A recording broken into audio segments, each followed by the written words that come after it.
Okay, good afternoon Sunny. आज की class के अंदर बेटे हम एक नया कॉन्सेप्ट स्टार्ट करने वाले हैं। जो मैंने लास्ट एक वीडियो बना के आपको सेंड करी थी, उसके अंदर मैंने SNI अप्रोच से इक्विलिब्रियम निकालना सिखा दिया था बेटे। तो आज की क्लास के अंदर बेटे हम लोग निवेश गुणक क्या होता है उसको सीखेंगे। उसे इन्वेस्टमेंट मल्टीप्लायर कहते हैं बेटे। हम उसके बारे में बात करेंगे कि वो क्या होता है। तो चलिए बेटे स्टार्ट करते हैं, एकदम फ्रेश कॉन्सेप्ट है बेटे।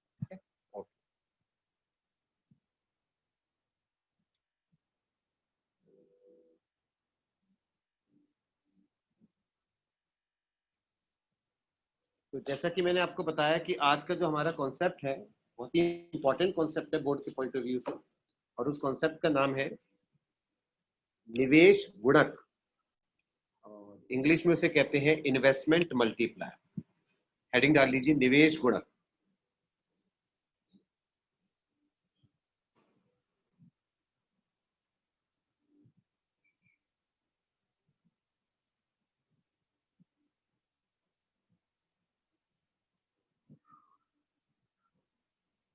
इन्वेस्टमेंट मल्टीप्लायर,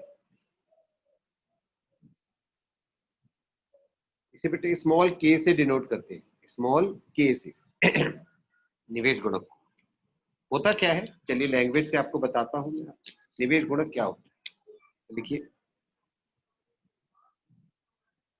इससे अभिप्राय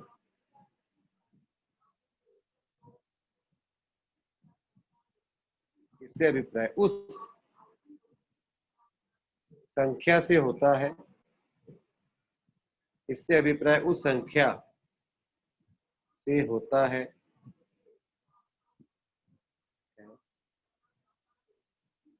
जो यह प्रकट करती है कि जो यह प्रकट करती है कि निवेश में वृद्धि होने पर, निवेश में वृद्धि होने पर आय में कितने गुणा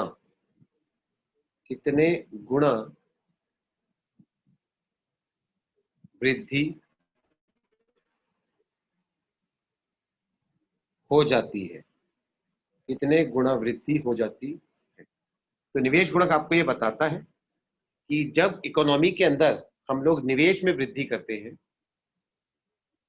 तो जितना हम निवेश में वृद्धि करते हैं आय में उससे ज्यादा वृद्धि हो जाती है। कितना गुणा वृद्धि हो जाती है, उस नंबर को, उस संख्या को हम लोग निवेश गुणक कहते हैं। उदाहरण के तौर पर मान लेते हैं, उदाहरण देखिए, मान लेते हैं ये हमने डेल्टा आई का मतलब है निवेश में वृद्धि है।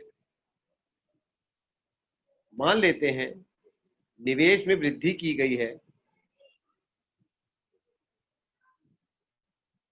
100 करोड़ रुपए, लेट अस अज्यूम एक इकोनॉमी में, जिस कारण आय बढ़ गई डेल्टा वाई का मतलब है आय में परिवर्तन या आय में वृद्धि। मान लीजिए इनकम बढ़ गई उसके कारण 500 करोड़ रुपए।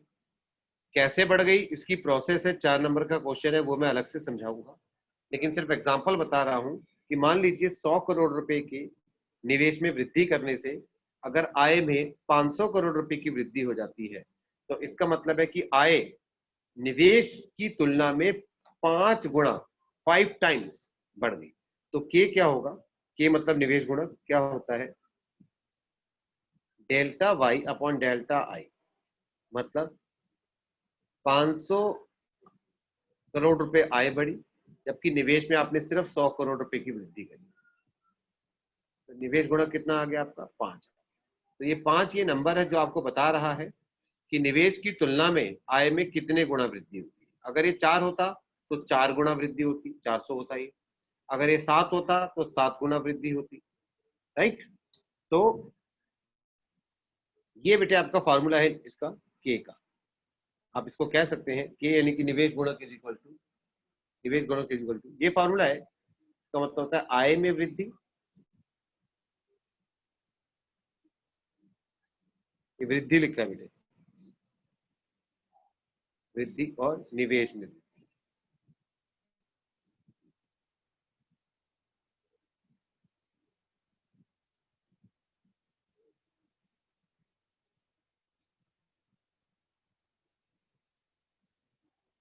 ये इसका फॉर्मूला, ठीक है, ये इसका फॉर्मूला है बेटे, निवेश में वृद्धि, मतलब निवेश फॉर्मूला। निवेश गुणक यानी कि के का फॉर्मूला क्या है, डेल्टा वाई अपॉन डेल्टा। अन्य शब्दों में अगर हम इसको लिखना चाहें, ये फॉर्मूला है तो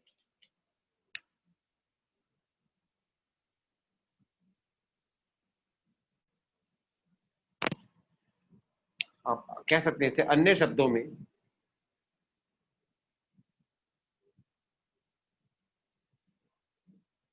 अन्य शब्दों में निवेश गुणक, अन्य शब्दों में निवेश गुणक हम आय में परिवर्तन तथा निवेश में परिवर्तन के अनुपात को प्रकट करता है। ऐसे लिखिए, आय में परिवर्तन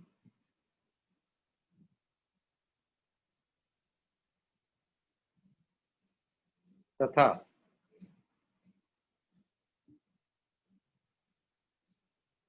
निवेश में परिवर्तन के अनुपात को प्रकट करता है।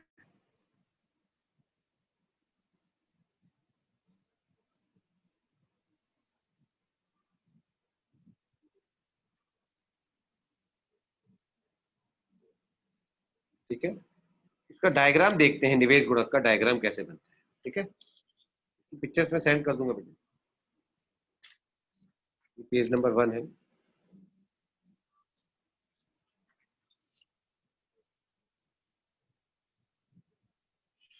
चित्र द्वारा प्रस्तुतिकरण, चित्र द्वारा प्रस्तुतिकरण, निवेश गुणक, चित्र द्वारा प्रस्तुतिकरण। दो तरीके से प्रस्तुतिकरण होता है चित्र द्वारा, एक होती है एडी और एएस अप्रोच, और एक होती है एस एंड आई अप्रोच। तो दोनों से हम करते हैं, तो यहाँ पर लिखिए एडी एएस अप्रोच, यानी कि समग्र मांग और समग्र पूर्ति के द्वारा निवेश गुणक का प्रस्तुतिकरण। आपके सामने देखिए, सबसे पहले आप आय का संतुलन स्तर शो करिए एडीएएस अप्रोच से।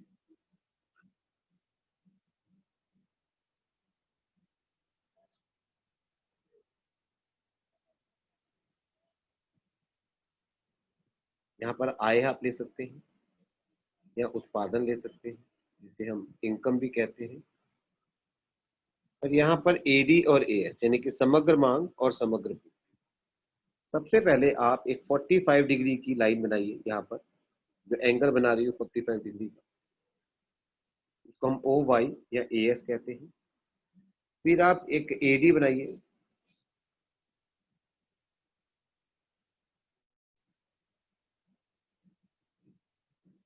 ये एडी है, ये है सी प्लस आई। एडी क्या होता है, सी प्लस आई। ये आपका आय का संतुलन स्तर है, यहाँ से परपेंडिकुलर खींच लीजिए, इतना आय का संतुलन स्तर है, ये बिंदु है संतुलित बिंदु। ठीक है, ये इनिशियल सिचुएशन है। अब क्या हुआ, इकोनॉमी के अंदर इन्वेस्टमेंट को बढ़ाया गया। अगर इकोनॉमी के अंदर इन्वेस्टमेंट को बढ़ाया गया तो उसका डायग्राम पे क्या इंपैक्ट पड़ेगा बेटे, डायग्राम पे ये इंपैक्ट पड़ेगा कि आई बढ़ गया।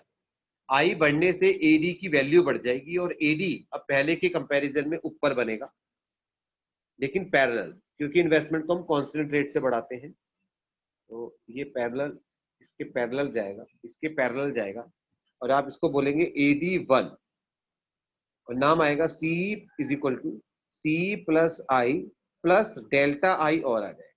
तो यहाँ पर हमने पॉइंट ले लिया M1, यहाँ पर हमने पॉइंट ले लिया M1, नया इक्विलिब्रियम पॉइंट आया E1, और आय का भी संतुलन स्तर अब Y से बढ़कर Y1 हो गया, Y से बढ़कर Y1 हो गया।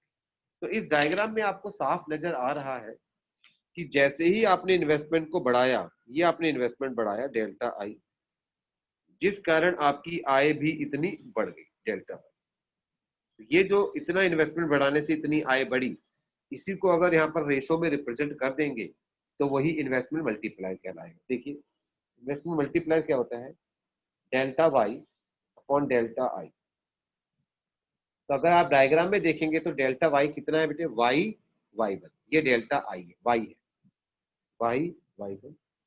और डेल्टा आई कितना है बेटे, delta I M M one, M M, ये डेल्टा आई।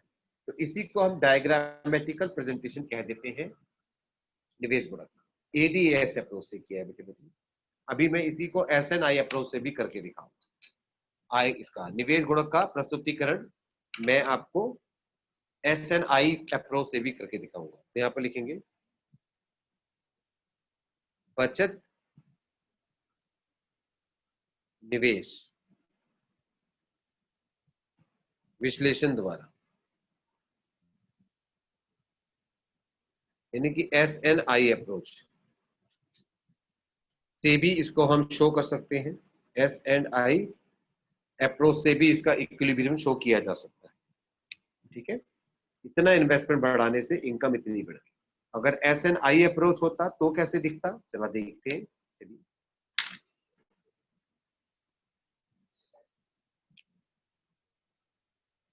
पिक्चर्स चाहे तो आप बाद में बना लेना, अभी सीख लीजिए।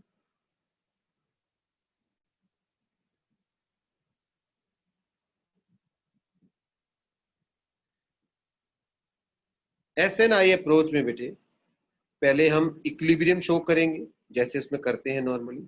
यहाँ पर इनकम आता है या आउटपुट, सेम है, मैंने इंग्लिश में हिंदी में लिख दिया था, यहाँ इंग्लिश में लिख रहा हूँ। और इस बार यहाँ पर एस एंड आई आता है, सेविंग या इन्वेस्टमेंट। और इसमें भी इक्विलिब्रियम कैसे बनता है, सबसे पहले आप इन्वेस्टमेंट ले लीजिए, ये आपका इन्वेस्टमेंट है आई, और ये आपकी सेविंग है। आपको पता है सेविंग का ऐसे बनता है, इसके अंदर इसका नाम है एस बार एस, ये सेविंग। ये आपका संतुलित बिंदु है ई, और इसके सामने ये आपका आय का संतुलन स्तर है आपका ओ वाई। यहाँ पर मैं कोई नाम दे देता हूं एम एन। ठीक है बेटे, ये इनिशियल सिचुएशन है, आरंभिक सिचुएशन है, जब आई को अभी आपने इंक्रीज नहीं किया। अब जब आप निवेश यानी कि आई में वृद्धि करेंगे तो उसका ये इंपैक्ट पड़ेगा कि आपका इन्वेस्टमेंट आई पे, एस पे तो कोई नहीं पड़ेगा, आपका इन्वेस्टमेंट अब ऊपर चला जाएगा पहले के मुकाबले में, parallel to the original, parallel to the original. इसे आप आई वन दे दीजिए, इसको मैं एम वन का नाम दूंगा, जिस कारण नया संतुलित बिंदु ई वन आ जाएगा। और यहां से आप इस तरीके से परपेंडिकुलर ड्रॉ करेंगे तो ये वाई वन हो जाएगा, नया संतुलित आए। आप इसमें भी देखिए इतना इन्वेस्टमेंट मैंने इंक्रीज किया जिससे कि इनकम इतनी बढ़ गई। तो फॉर्मूला सेम फिर वही होता है, K equals to delta Y upon delta I. और इस बार डेल्टा वाई कितना है, फिर से वाई वाई वन, और डेल्टा आई कितना है, M M one, M M one. तो ये बचत और निवेश दृष्टिकोण से इसका प्रस्तुतिकरण। ठीक है, अब हम बात करेंगे कि निवेश गुणक का एमपीसी। एमपीसी का मतलब होता है मार्जिनल प्रोपेंसिटी टू कंज्यूम, मतलब सीमांत उपभोग प्रवृत्ति के साथ क्या संबंध होता है। बड़ा इंपॉर्टेंट क्वेश्चन है, के का और एमपीसी का क्या संबंध होता है वो समझा दीजिए। तो यहीं से स्टार्ट कर देता हूँ, हो जाएगा। हेडिंग डाल लीजिए,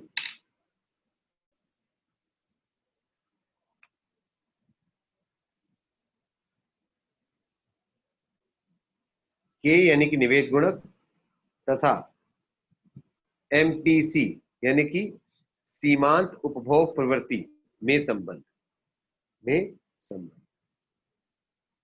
दोनों में क्या संबंध होता है नीचे लिखेंगे और उसको डिराइव भी करके दिखाएंगे। तो लिखिए के तथा एमपीसी में प्रत्यक्ष संबंध पाया जाता है, प्रत्यक्ष संबंध पाया जाता है, अर्थात यदि एमपीसी का मूल्य बढ़ता है तो के का मूल्य भी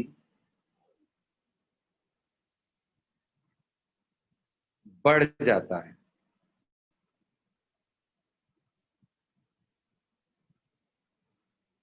तथा इसके विपरीत भी, यानी कि अगर के का एमपीसी का मूल्य कम होगा तो के का मूल्य भी कम होगा, तथा इसके विपरीत भी।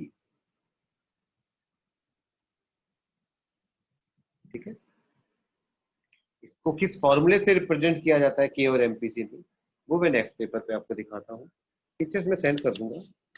शीट नंबर 2 हो गई हमारी।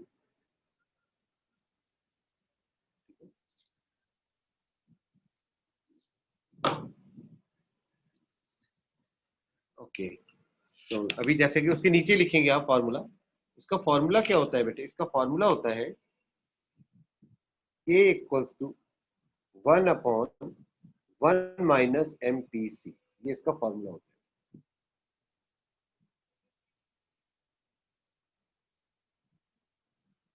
के इक्वल्स टू 1/1 माइनस एमपी, यानी कि आप एमपीसी की वैल्यू बढ़ाएंगे, के की बढ़ जाएगी, एमपीसी की वैल्यू कम करेंगे, के की वैल्यू कम हो जाएगी। अभी मैं शो भी कर दूंगा। ये प्रत्यक्ष एक और फॉर्मूला आ गया के का, दूसरा फॉर्मूला है के का एमपीसी की फॉर्मूला। बेटे एमपीसी की मूल्य आपको याद होगा, नहीं तो याद दिला देता हूं कि 0 और 1 के बीच में होता है। एमपीसी मैक्सिमम 1 हो सकता है और मिनिमम 0। जनरली इसकी वैल्यू 0.5, 0.6 पॉइंटों में चलती है, 1 और 0 के बीच। अब ये फॉर्मूला कैसे बना, इसका डेरिवेशन, इसकी उत्पत्ति, वो हम यहाँ नीचे देखते हैं। तो यहाँ पर डाल दीजिए डेरिवेशन, इतना तो इंग्लिश आप समझ ही जाएंगे। डेरिवेशन का मतलब होता है ये फॉर्मूला कहाँ से हमने बनाया, कैसे बनाया। तो उसे देखिए, हम जानते हैं कि आय के संतुलन स्तर पर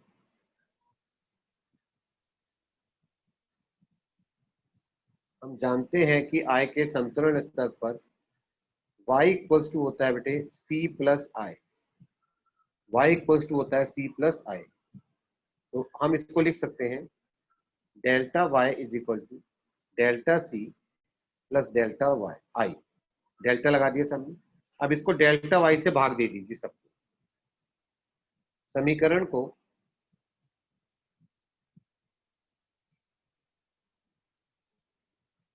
डेल्टा y से भाग देने पर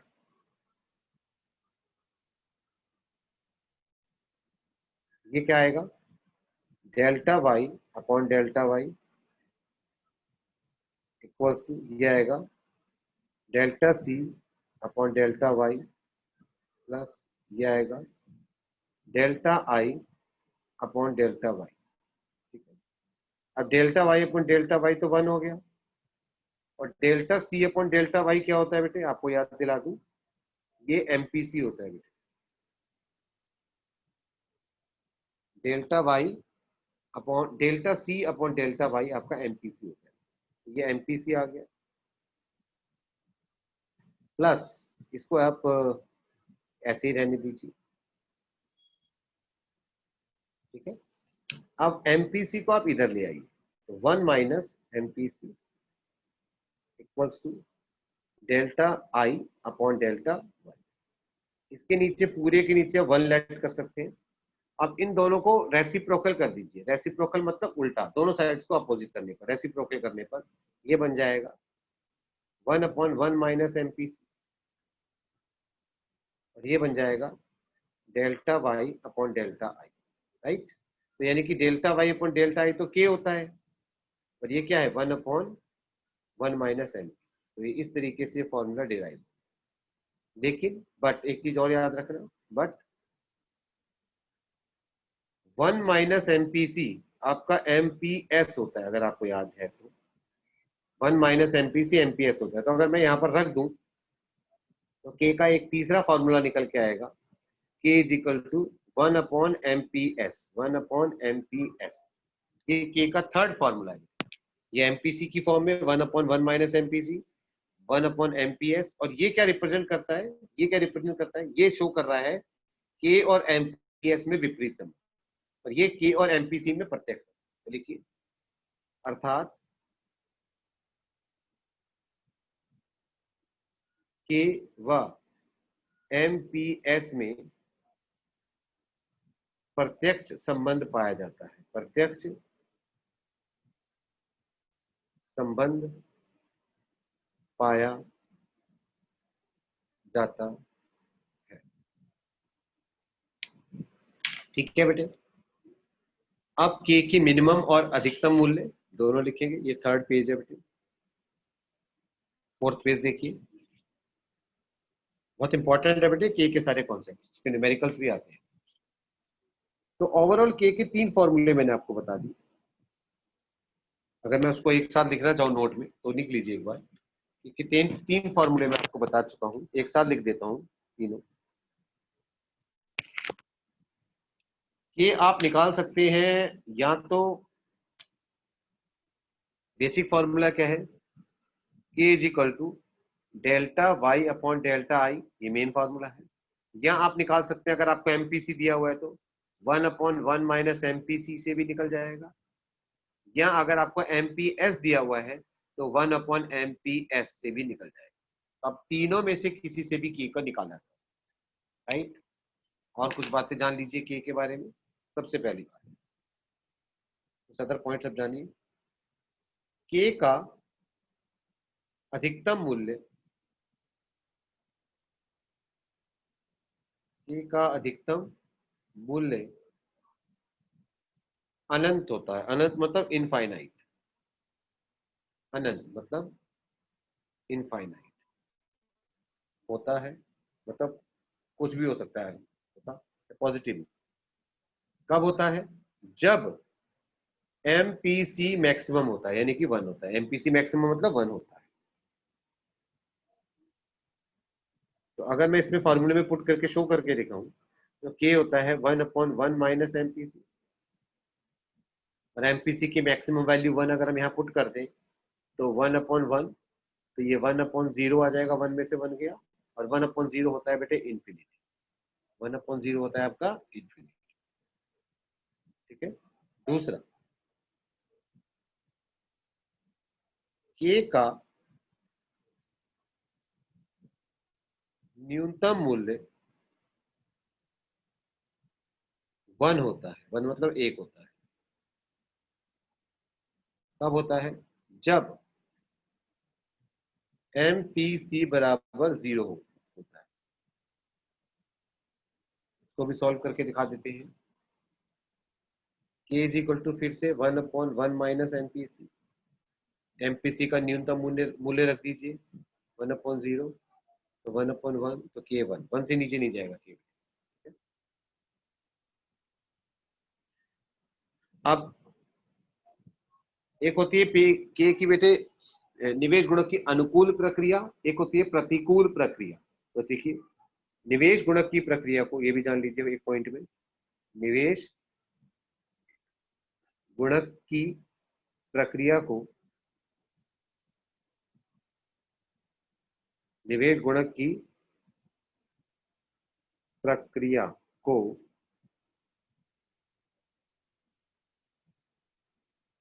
अनुकूल तब कहा जाता है,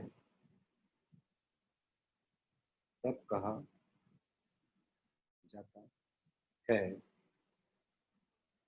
जब निवेश में वृद्धि होने पर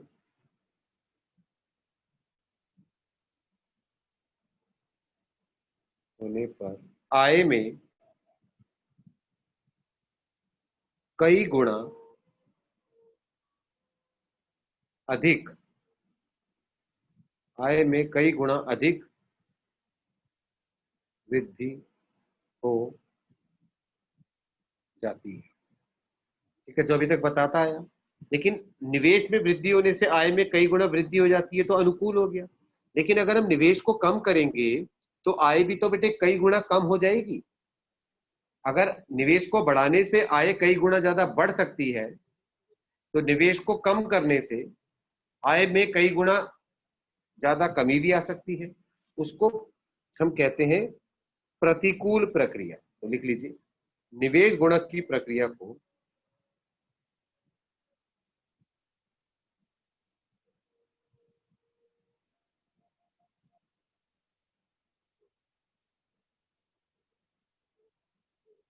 निवेश गुणक की प्रक्रिया को प्रतिकूल तब कहा जाता है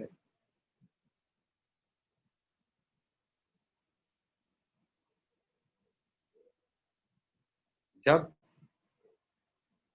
निवेश में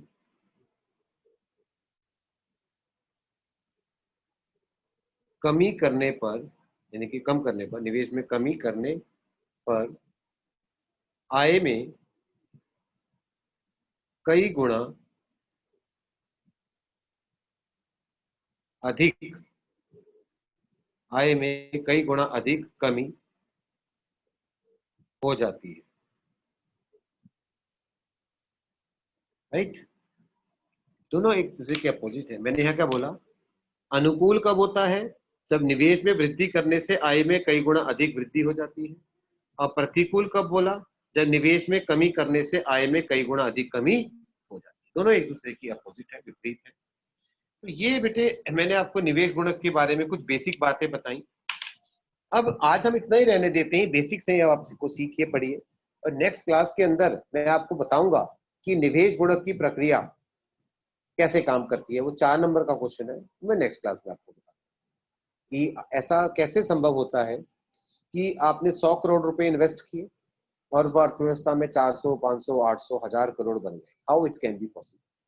तो इसको हम कहते हैं निवेश गुणक की प्रक्रिया को एक संख्यात्मक उदाहरण की सहायता से समझाएं। ये 6 नंबर का क्वेश्चन तक आ जाता है, 4 नंबर का तो आता ही आता है जनरली, 6 नंबर तक में भी कई बार पूछा जाता है। तो नेक्स्ट क्लास में इसको हम डिस्कस करते हैं और आज के लिए हम इतना ही करते हैं। ठीक है, चलिए, ठीक है बच्चों।